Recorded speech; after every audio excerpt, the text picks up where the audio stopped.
ఇప్పుడు మనం కర్కాటక రాశి వారి ఫలితాలు తెలుసుకుందాం. ఇప్పుడు కర్కాటక రాశి వారి ఫలితాలు. పునర్వసు నక్షత్రం 4వ పాదం, పుష్యమి నక్షత్రం 4 పాదాలు, ఆశ్లేష నక్షత్రం 4 పాదాలు కర్కాటక రాశి. ఈ రాశి వారికి ఆదాయం 2, వ్యయం 11. సంపద బాగా తక్కువగా ఉంది, ఖర్చులు మాత్రం చాలా ఎక్కువగా ఉన్నాయి. కాబట్టి ఆర్థిక విషయాలు జాగ్రత్తగా ఉండాలి. పెళ్ళైన వాళ్ళు మగవాళ్ళైతే భార్య ద్వారా, ఆడవాళ్ళైతే భర్త ద్వారా ఖర్చు పెట్టాలి. పెళ్లి కాని వాళ్ళు తల్లిదండ్రి ద్వారా ఖర్చు పెట్టాలి. రాజపూజ్యం 4, అవమానం 7. ఇది కూడా కొంచెం ఇబ్బందికరంగా ఉంది. నలుగురిలో మాట్లాడేటప్పుడు ఆచితూచి మాట్లాడాలి. పెద్దలతో సభలో సమావేశాల్లో కొంచెం జాగ్రత్తగా ఉండాలి. ఈ రాశి వారికి గురు సంచారం శుభప్రదంగా ఉంది. ఉద్యోగ వ్యాపారాల్లో మంచి ప్రయోజనాలు పొందుతారు. ఉన్నత ఆలోచనలు, ఆత్మవిశ్వాసం బాగుంటుంది. పెద్ద పదవిని పొందే అవకాశాలు ఉన్నాయి. కుటుంబ వాతావరణం అనుకూలంగా ఉంటుంది. వృత్తి నైపుణ్యాలు సాధిస్తారు. విదేశాలు వెళ్ళడానికి, ఇతర ప్రాంతాలు ప్రయాణించడానికి అనుకూలమైన సమయం. విదేశీ విద్య, ఉద్యోగ ప్రయత్నాలు అనుకూలిస్తాయి. ప్రోత్సాహకారకంగా ఉంటారు.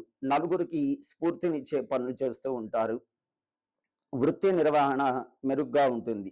అన్ని రకాల వ్యాపారస్తులకు ఆదాయం సమయానికి అందుతుంది. అహంకార స్వభావం, కొంచెం అహంకారంగా ఉంటారు. మాట తొందర, ఇతరులపై నోరు జారడం వలన అనేక సమస్యలు తలన పెట్టుకుంటారు. అప్పుడప్పుడు అతిగా ఆశపడడం వలన ఇబ్బందులు పొందుతారు. క్రమశిక్షణతో శ్రమించి బాగా పనిచేసి మంచి ఫలితాలు సాధిస్తారు. ప్రణాళిక లేకుండా కొన్ని పనులు చేసి వాటి వల్ల ప్రతికూల ఫలితాలు పొందుతారు.